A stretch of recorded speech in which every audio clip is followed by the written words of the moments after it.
Hey guys, welcome to another YouTube video. In this I will be doing a sort of a mid-season review, if you like, of the 2023 Monster Energy AMA Supercross series.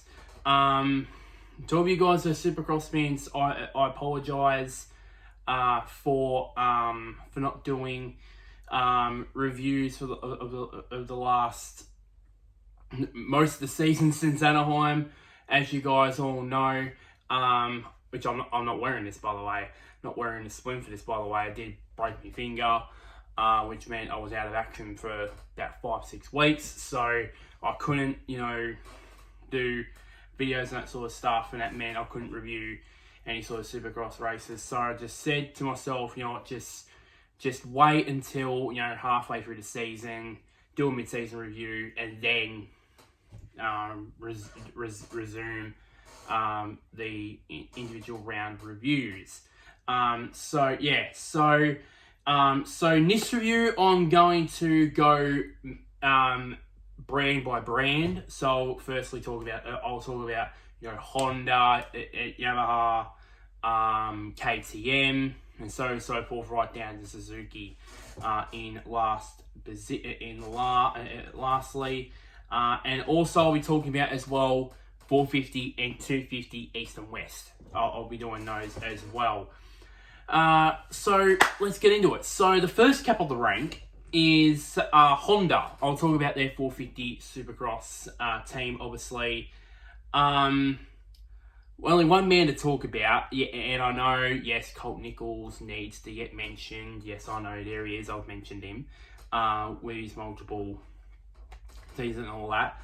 But talk about one man, and that is by the name of Chase Sexton. He obviously he's third in the championship. He's 10 points behind current championship leader Eli Tomax. He's had one win for the season, which that was at a Triple Crown event at Anaheim 2. And he could have had many more. I'll get to that in a bit. He's had one whole shot and has led. Let's say I'm gonna adjust this chair here. I don't know why it's moving back, but anyways, so I do believe that, and I think Sexton, that win count of one win, that arguably everyone says that should have been more, because he could have won a couple of them, but mistakes have cost him dearly with a capital D. If things had gone his way, he would be in the points lead by about, I don't know, 10-15 points by now. But since he's made those mistakes, he has undoubtedly cost him dealing this battle with Tomac and Cooper Webb, which I'll talk about when I get to KTM. And he has been probably the best of the lot, one of the best in the lot. Obviously, he's one of the best qualifiers in the business. Obviously, he starts not the best out of the three of he, Tomac, and Webb, but it's up there as well. And his finishing is of course up there as well. And obviously,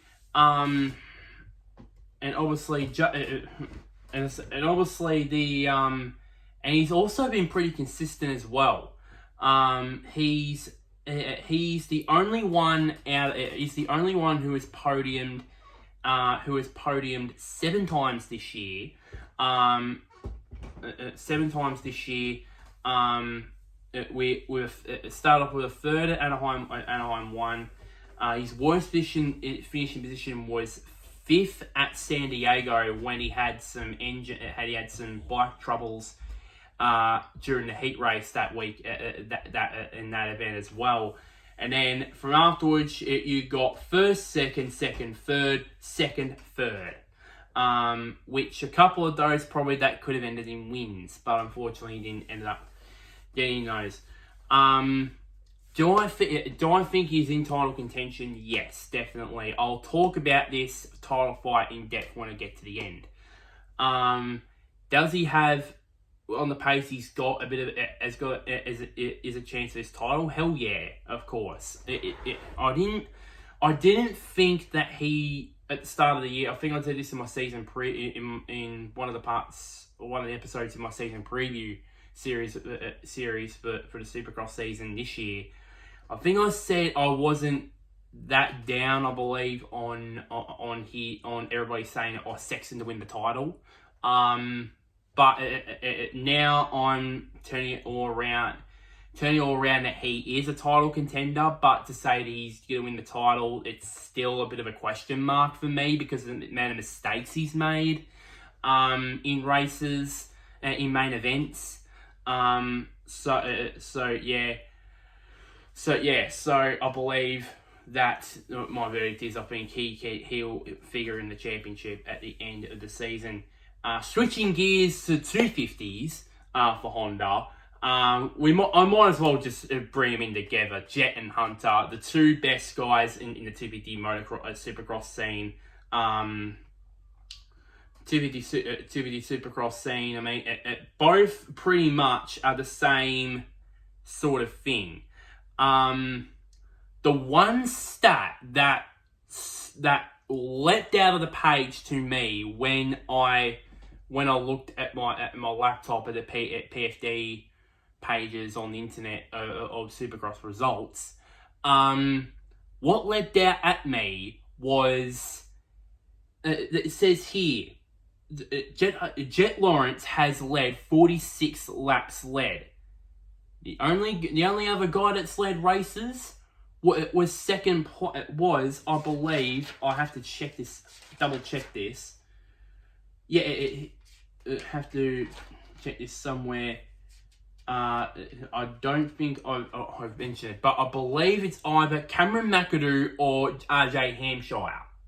That is the only ones to have out of the 50. So that meant out of the 50 racing laps in 250 West, Jet Lawrence has led 46 of them.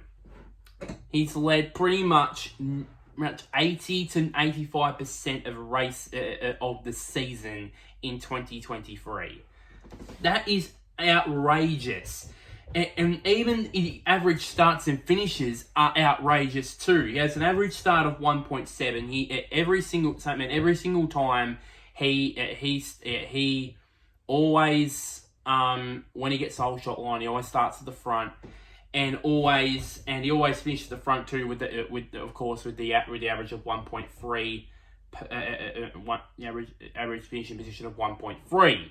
So he is most definitely, and he's also whole shot a couple of times too out of the four races.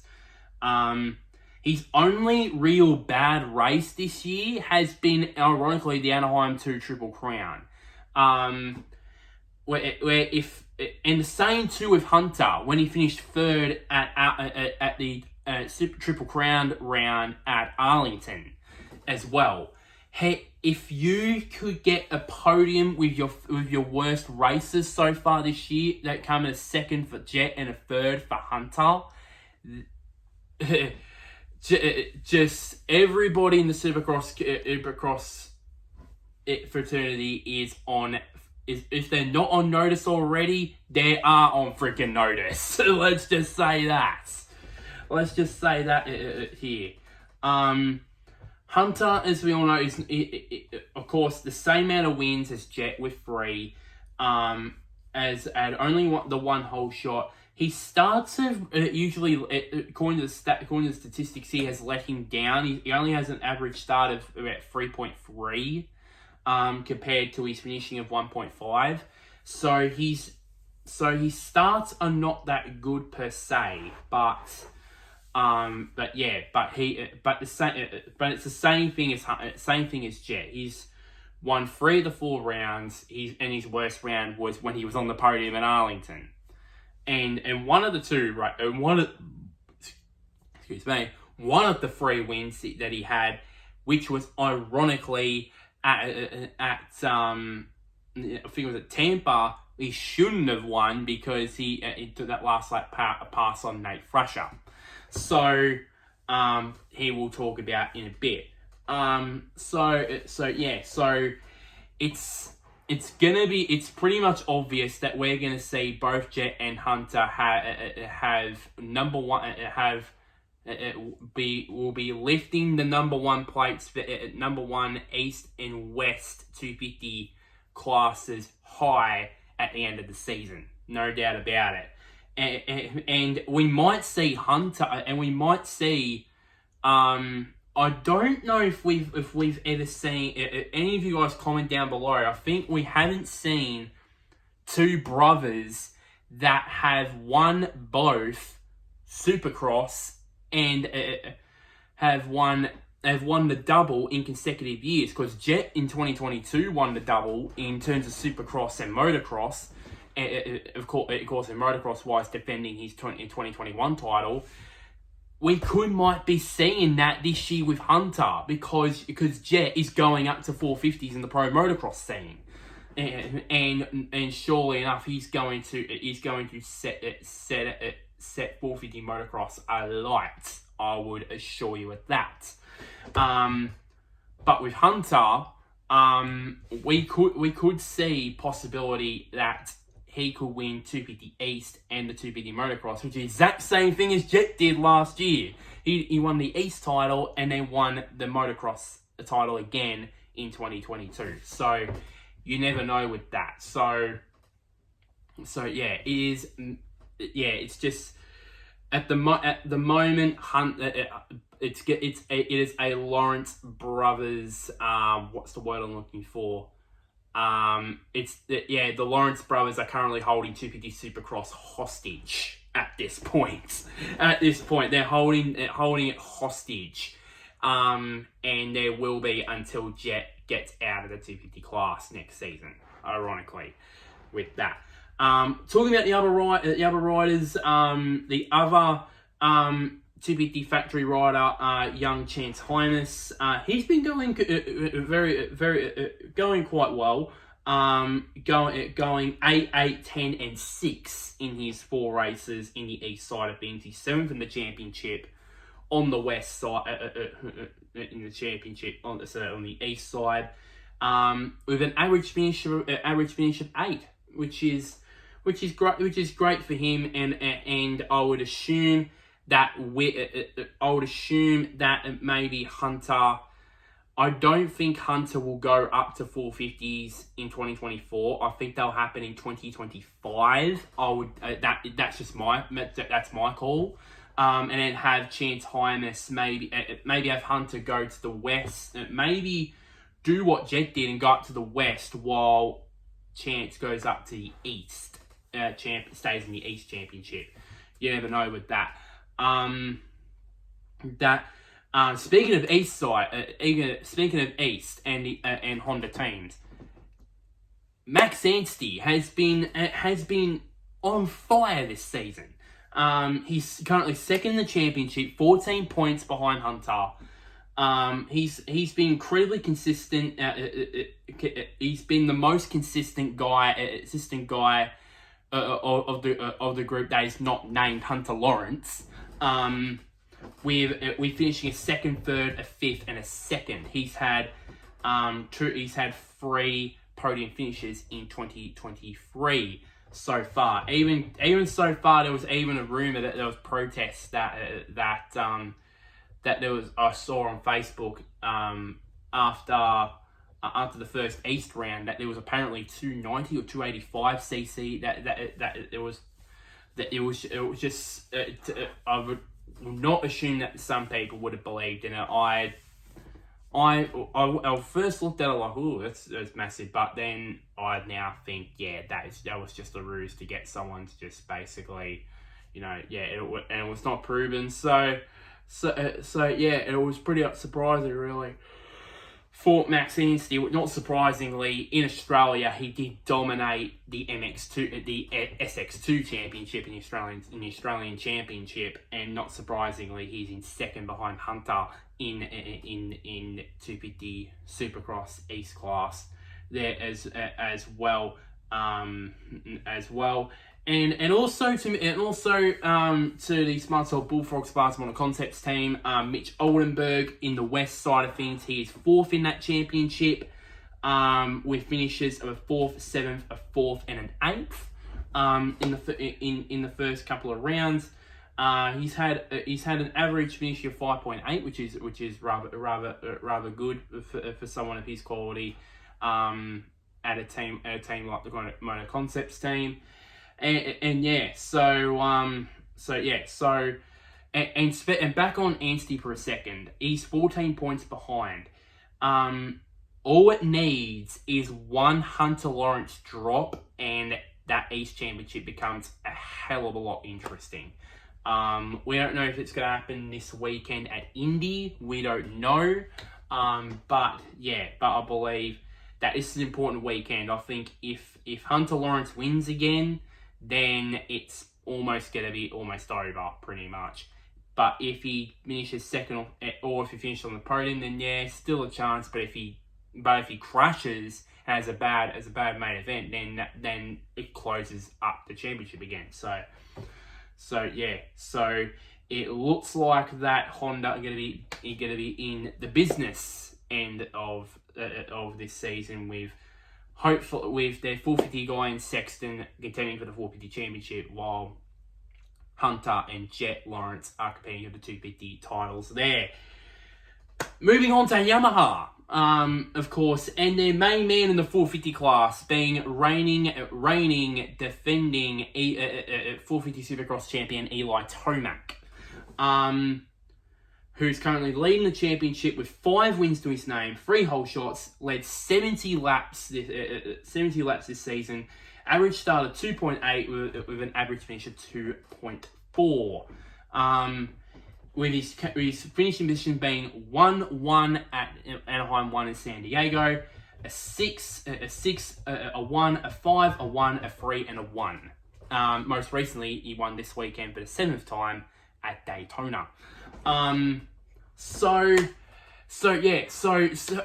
if many people might think, oh man, and you look at the 5 wins that Eli Tomax had, you might think, oh, he's probably dominating the season, and most of them come in dominant fashion, and he might be leading by 40 points. No, he hasn't, because the rounds where he did finish in 5th at Tampa and 6th in the Triple Crown event at Anaheim was all because he crashed in the final main event on that round, mind you.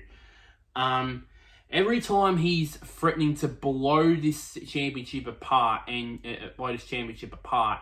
something happens to him that really makes Sexton and Webb close in on him again. And then just as we all think, oh, Sexton and Webb are going to take over the lead of the championship, Tomac wins. That's always happening. And all those 5 wins, and I said a moment ago about the 5 wins, they're all not dominant, mind you. Anaheim won. He crashed while in the lead during that race. He was as low as finishing about 5th or 6th and came back to win that race. San Diego, Cooper Webb was all over him in the last half of that race, and he still hung on to win. Still hung on to win that. The third win he had. He had one of the worst heat races in his career at Houston. I had a memory blank about what event it was. Now I remember now. Houston. One of the worst heat races he's ever had in his career, and he still went on to win. Went on to win that, and then went on to win that, and then obviously probably the only dominant win that he's had. Probably the only dominant win he's had this year was at Daytona, where he won for the 7th time, tying with Richard Petty for the most wins at Daytona at any Daytona event, which is outrageous from Eli Tomac. and during a week when he announced that he's going to defend the Pro Motocross Championship. So that it's a no-brainer really that he is probably going to try and contest the Super Motocross World Championship at the end of the year. So I think the only way it's going to get across the line to retain that number one, possibly for the last time, because he might decide to retire in this season anyways, is his experience. Because he's been in these situations before. Throughout all his career, he experienced this in 2012. He experienced this when he lost in 2013 to Ken Roxon back in his 250 Supercross days. He lost in. We all know that infamous one in 2017 with Ryan Dungey. 2019 when he lost that to Cooper Webb, even though Cooper sort of had one hand and four fingers on that championship by the time the final round came that year, but Tomac was still in contention. 2020 and 2022 when he won it, and then 2021, he wasn't in contention at all for that. So he has experience at title fights, and that could come to the fore when eventually in the final round comes into play. And some might say is the favourite, but yeah. So yeah, a huge shout out by the way to Justin Cooper. Moving on to 250 class, he raced 5 times during this year. It was announced that the most recently Daytona Supercross will be his last race in the 450 Supercross class this year, so to get ready for the 250 Motocross Championship. His best finish is 6th recently being at Daytona. 5 top 10 finishes in 5 races, a perfect record for Justin. It's a real stepping stone in terms of his consistency heading into 2024 when he competes full time at championship, possibly as a Tomac replacement if he decides to retire at the end of the season. You never know. Moving on to the 250 class, so of course we'll talk about, not only the Star Racing Yamaha team, but also the Club MX Yamaha team as well. We'll start off with the team. Obviously, I'm already 22 minutes on this video. I'm going to speed this up here. So we'll talk about the Star Racing Yamaha team first. Obviously, the talk leading this to the course is Hayden Deegan. Grabbing his first Supercross podium at Daytona, but being really consistent, being third in the championship, being third in the championship standings, and obviously, it wasn't a stronger lineup at the start of the season, obviously, because you had Christian Craig, Colt Nichols, Justin Cooper all move up to the 450 class in the Supercross, or Justin Cooper on a part-time basis. But in terms of Christian Craig and Colt Nichols full-time in the 450 class, Nichols with Honda and Christian Craig with Husqvarna. So yeah, and they didn't. And they had. To be honest, with Levi Kitchen being 5th with 1 win to his name, with that being at the Triple Crown at Anaheim 2. Styles Robinson with 1 podium. Jordan Smith with 2 podiums to his name. I think I see here. Yeah, a 3rd and a 2nd, 2 podiums. I think they've overachieved because I wasn't expecting to do this much. Obviously, because it was a much more weaker sort of a lineup this year. So I believe for me, and obviously. Of course, led obviously by Nate Thrasher. Obviously, of course, the other guy who's won races with Star Yamaha in the 250 class. Obviously, that being another Triple Crown race at Arlington. By the way, and it's the only one other than Hunter Lawrence to have won a race. There you go. So yeah, only 2 different teams have won races, and that's the 2 that I've just mentioned already: Team Honda HRC and Team Honda HRC and start racing Yamaha. So yeah, and Club MX as well are also doing very well as well. Very well as well. I think Enzo Lopes doing, I think, a very good case in my opinion. I think if Star Racing Yamaha want to eye off a potential rider in their books for next year, that I think Enzo Lopes might be that guy. Sixth in the championship. If you count out the 13th place finish that overall he had at the Triple Crown at Anaheim, he's had a 6th, a 4th, and a 6th, which is kind of consistent in a way. And also, speaking of consistency, Jeremy Martin, I think he's J-Mart has been the shining light for Club MX in all classes this season. Of course, being 5th in the championship. With 3 top 5 finishes and a 6th place finish at the Triple Crown at Arlington. So a lot to like there for Yamaha on that front. Next up, we head to KTM. 2 riders we need to talk about in terms of Red Bull KTM. Firstly, of course, 2nd place in the championship to Cooper Webb. What could I say? I said this in my season preview. Do not doubt Cooper Webb. And I never doubted him, and look what he's done. He's now 2nd in the championship, 5 points off Eli. He's had 2 wins for the season. And the funny thing is, out of the 3, he's led the least number of laps out of the top 3 title contenders. He's only led 12 laps. And he's 2 wins, those 2 wins, he's not won from lights to flag. From the gate drop to the checkered flag, I should say. Speaking about MotoGP, mind there for a second. But yeah, and I've read through the stats here.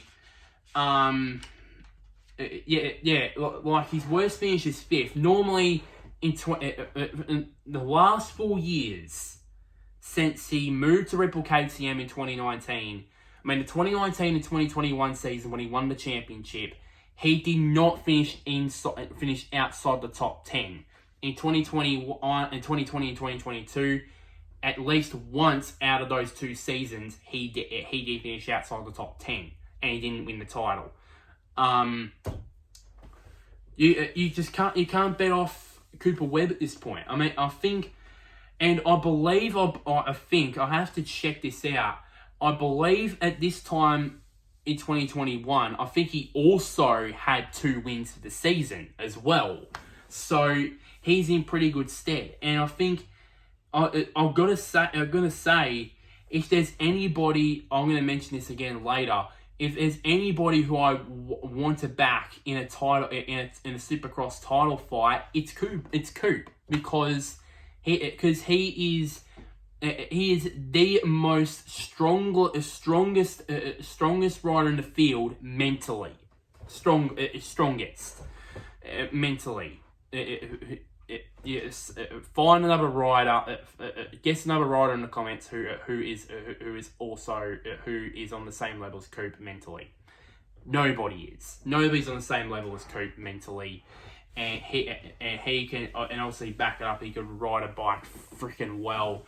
And he's benefiting, obviously, of basically getting used to the KTM, obviously, of course. It was a new bike in 2022, 2nd year with the new bike for 2023, and he's riding the absolute heck out of it. So yeah. Same goes for his teammate, Aaron Plessinger. He's currently 6th in the championship, with only 1 podium to his name, that being, I think it was at Tampa, I think. He starts and his finishes on average has been largely the same. 6.5 at the start, with starts and 6.3 at finishes. Bit close there. He's currently 41 points behind the top 3 in the championship. So yeah. So I think for me, it's just no-brainer really on that front, and I think it's a much better year for KTM.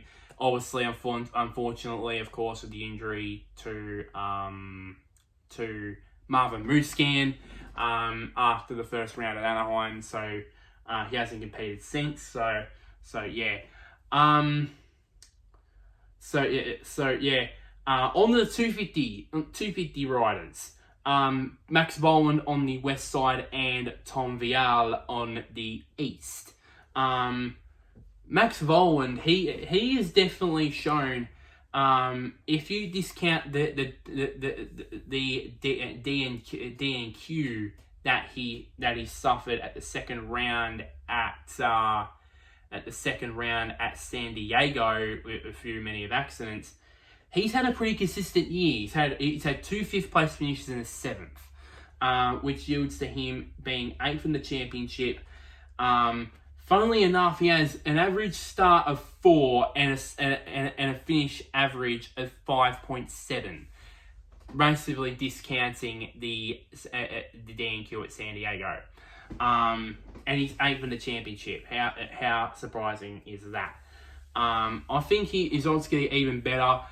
He's more of a motocross guy than he is a supercross guy, to be honest. I won't be surprised if he's a title contender in the 250 motocross scene. One of those that can contend alongside Hunter and Justin Cooper and all that. But I believe that and also, and that goes same also for Tom Vial as well. He's led 2 laps so far in his first season there as well. He's also 8th in the championship. A point more than Max Voland.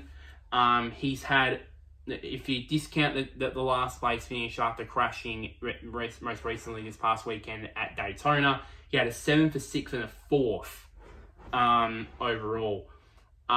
So he's gradually getting better, and I hope that he does line up at Indy this weekend.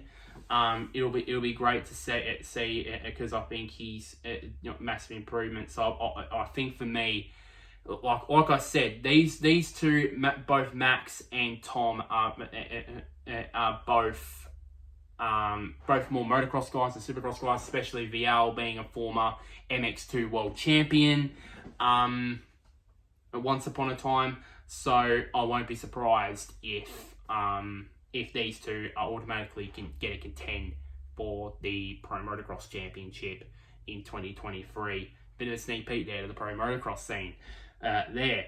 Moving on to Kawasaki. Only one guy to talk about because obviously Adam Cianciarulo is currently out with injury at the moment, so we can't gauge on his performance. But the one guy we can gauge on is Jason Anderson. And what have you done to me, Jason? What have you done to me? I picked you to win the Supercross Championship this year, and you're 4th place. And you're 4th place in the championship.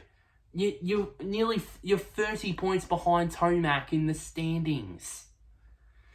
Come on, Jason. You're letting me down, man, this season. Anyways. He's had no wins to his name. He's been caught up in a lot of incidents lately. An average finish of just under 5, with 7.3. His starts have more let him down this season. Okay, a bit of more work to do in terms of that. I mean, and this is an example of how dominant Eli, Coop, and Chase have been. The only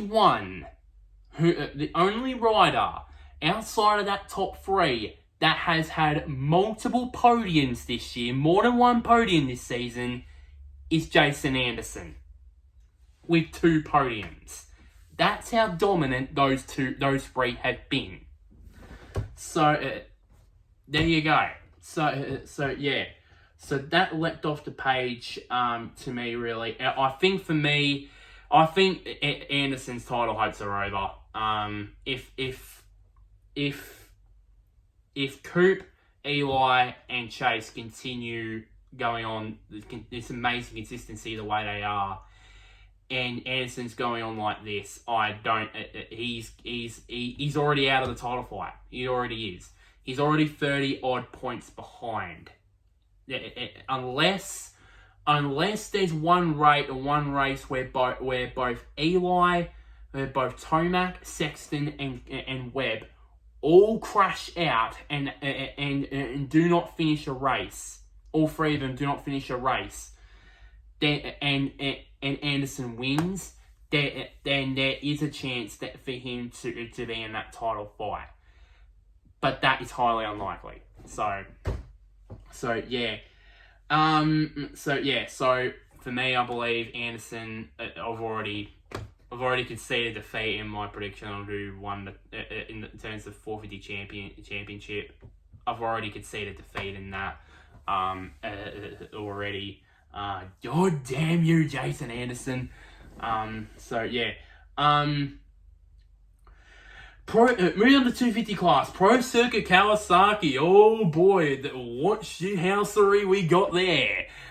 Because only one rider to talk about, because the other three riders on that team, Austin Faulkner, Joe Shimoda, and Seth Hammaker, are all out injured. all out injured at this point.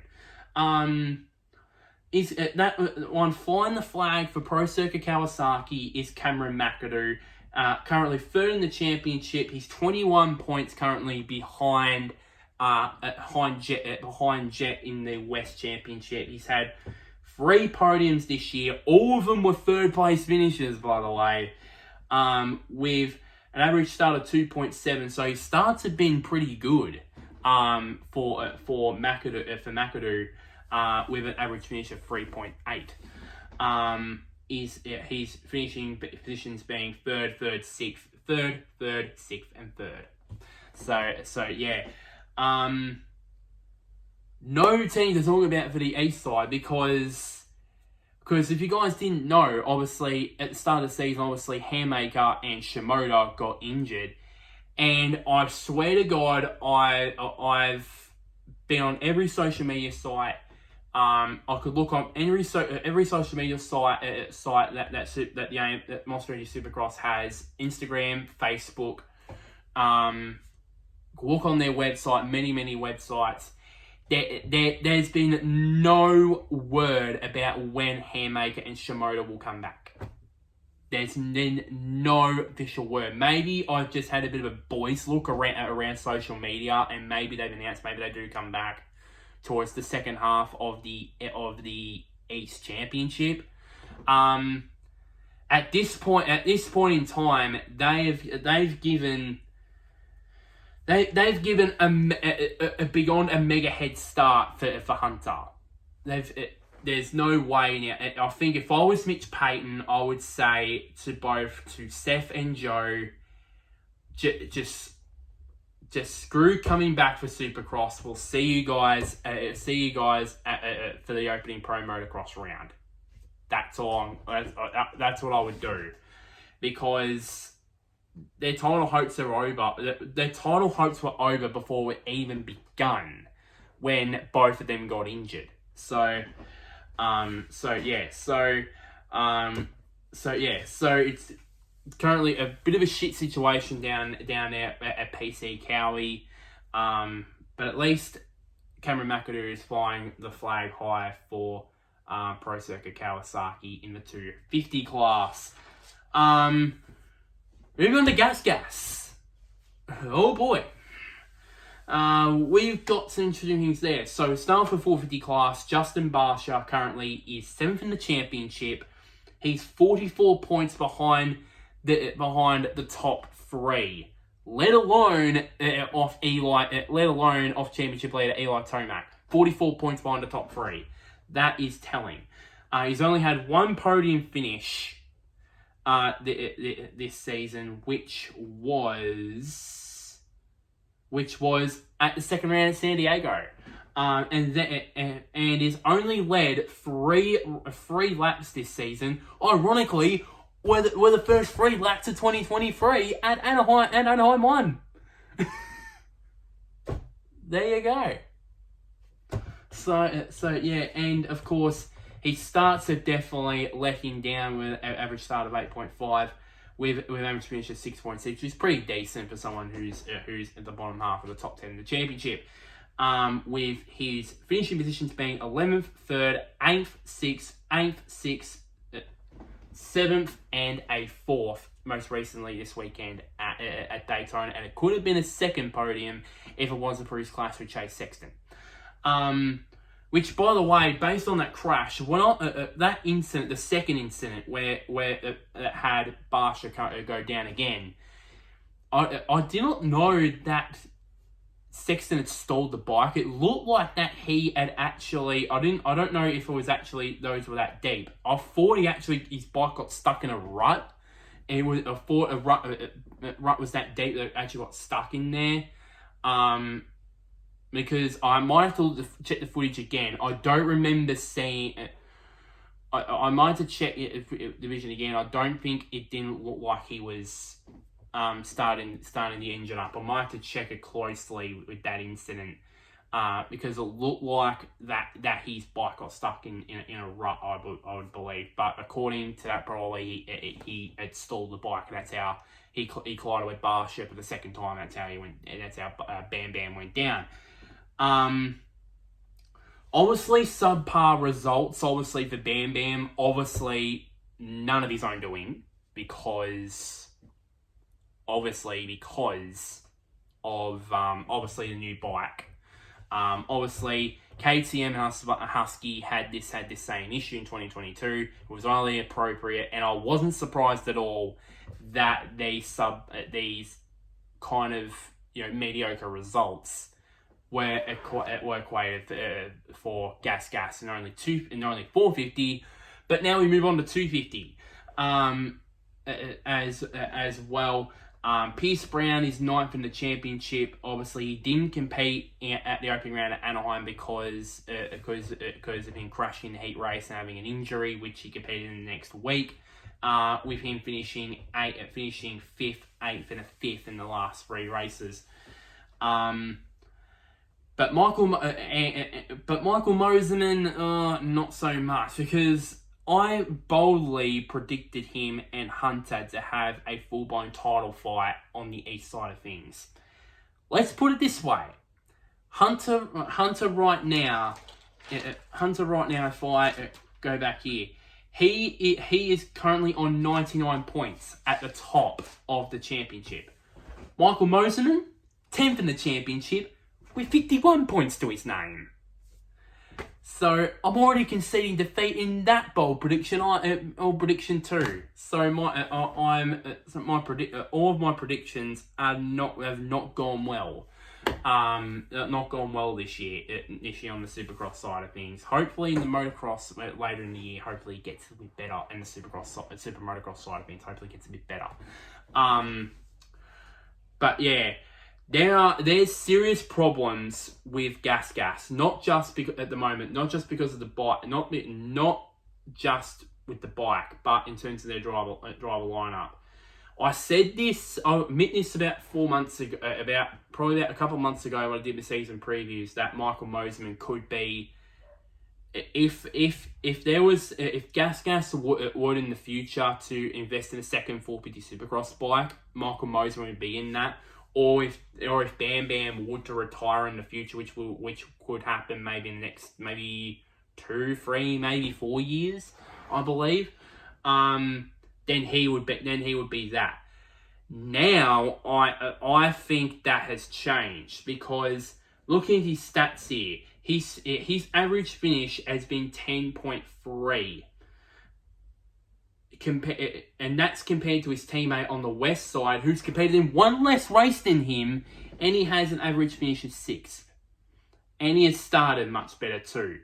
So I'm gonna change my mind and say if you would say Moserman could be the Bam Bam replacement in the future, I would say yes.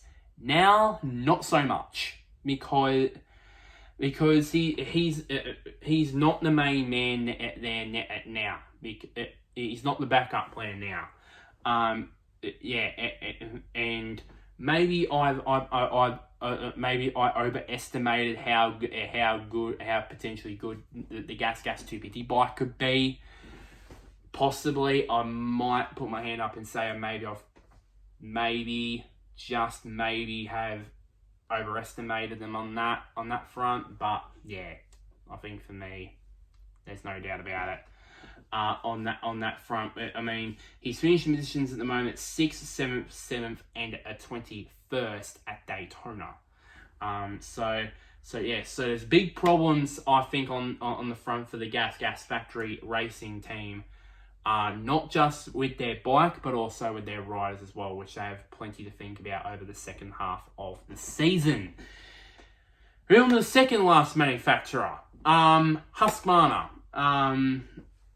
Now, Husky have not necessarily gone down the same road as them. Obviously, originally it was supposed to be RJ Hampshire and Jalek Swole, with Swole competing on the east side of things, while RJ Hampshire competing on the west with fantastic success, not only in the west side of things, but also at Daytona in the 450 class, in replacement of one Malcolm Stewart.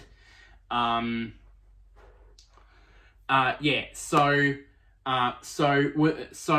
talking to Christian Craig, he's been okay. I think he hasn't shown anything yet that has been spectacular in his first full 450 Supercross season.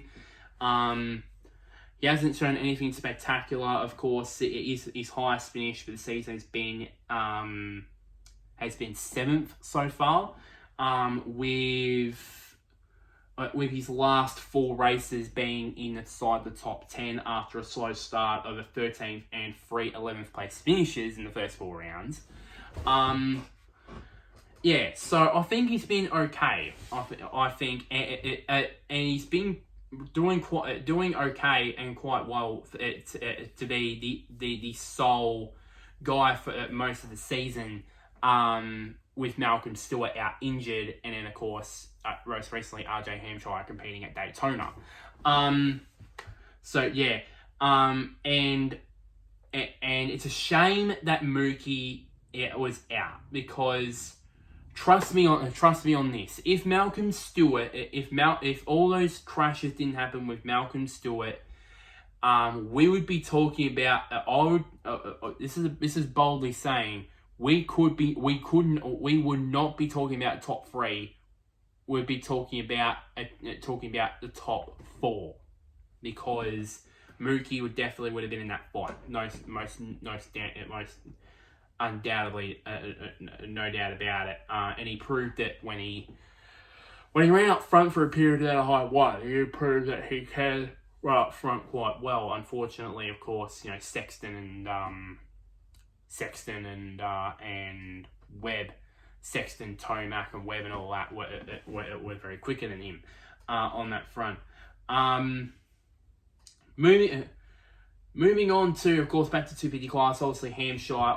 He did very well. Obviously, finishing top 10 in his first 450 main event at Daytona, but also whole shot and won his heat race as well, which has been fantastic. Alongside him being in second in the West Championship behind Jet Lawrence, 20 points off. With 3 podiums, all of them being second place finishes, with a whole shot. Starts pretty good, 3.7, and finishes at 4.3. Much like it, I think he finished second, 11th, and 2nd in his 4 races in 250 West. Excuse me. So I believe, in my personal opinion, I think that there's no doubt about it that if that next year, if he decides to stay in, which is probably more likely, he will stay once again in the 250 Supercross, and 250 Supercross wise, stay in 250, unless Rockstar Energy Husky decide to want to go back to 3 bikes like they did with Anderson, Wilson, and Osborne once upon a time, and put him on that third bike. Yeah, and you never know. There probably could be the possibility next year that he could in Supercross run 250s, while in motocross he could run 450. No doubt, there's no doubt about that there. So yeah, but I think for me, I don't think he'll win the title. I think unless Jet crashes his brains out, I don't see him winning the 250 West Championship unless Lawrence crashes. He, like I said, once again crashed his brains out. So yeah. Final team, the final manufacturer I want to talk about, and that is Suzuki. And I'm only going to tell 450. I'm only going to say about 450 Supercross class because, well, ultimately because no standout rider in the 250 class because they're all basically shithouse. So, or should I say, performing shithouse. So obviously the one rider only you have to talk about according to Suzuki, and that is Ken Roczen. First season with the HEP Suzuki team, performing quite well actually. He's 5th in the championship. He's had 1 podium at the Triple Crown at Anaheim too. He consistently has been up around 4th, 5th, 6th most of the time. With finishes being 5th, 4th, 3rd, 8th, 4th, 11th, 5th, and a 7th at Daytona, most recently.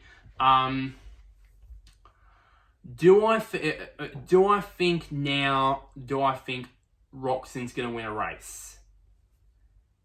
Highly unlikely. Very highly unlikely that he's going to win a 450 race this year.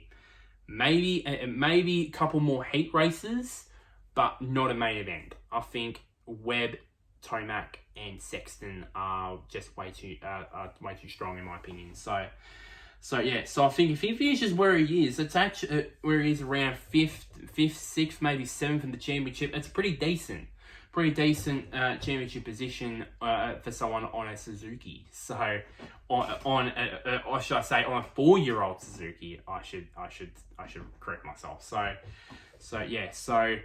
pretty decent season there for Kenny. Just a couple of Supercross 2023 facts before we get out of here and watch and end this video. Believe it or not, it is the first time in Cooper Webb's whole 450 career that he has started a season finishing inside the top 5 in every single race in the first 8 races of a season, and that is true. He didn't do this in 2017 and 18 when he was riding for the Yamaha factory team. Didn't do this in 2019, didn't do this in 2020, 2021, and of course 2022. It's the first time that ever in his whole 450 career that he has started the season with 8 top 5 finishes from 8 rounds. And also as another side note, if he continues on with this, it'll be for the first time in his whole professional career, I say professional career, that he will go through an entire season being through 17 top 5 finishes in 17 through an entire season without finishing outside the top 5. Of course, twice in 2019 and 2021, he finished all those races inside the top 10. He's never finished a championship in his 250 career or in his current 450 career that they had all races finished inside the top 5, and he's on target to do that this season. But then now imagining that probably I would basically that all goes down the drain when he finishes like 6th or lower at Indy this weekend.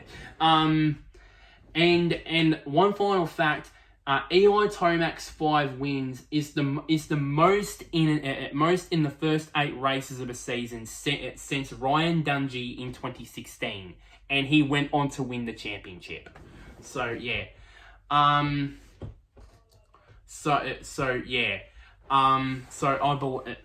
I think for me, and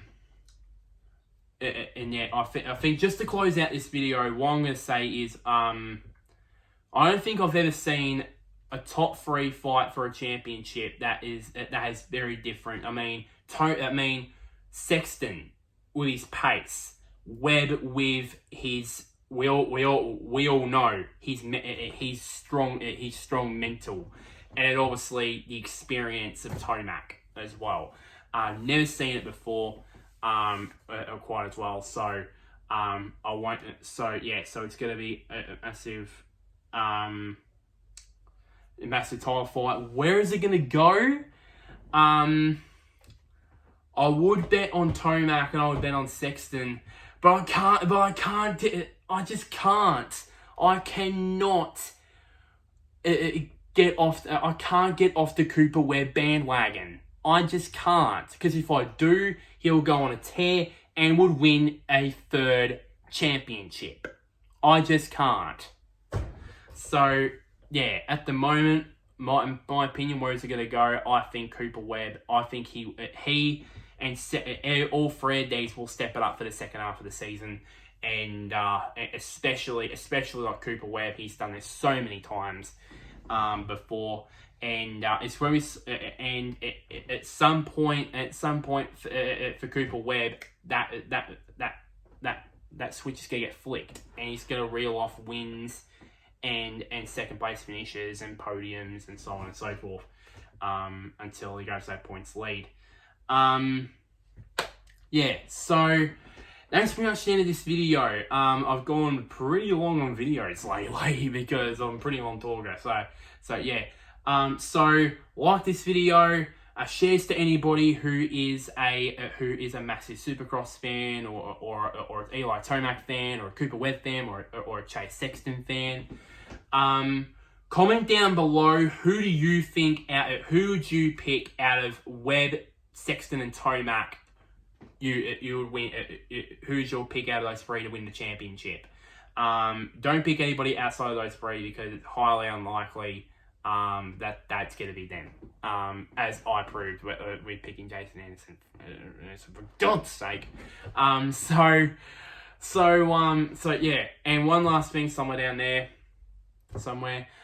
click on the big red button, which is labeled subscribe.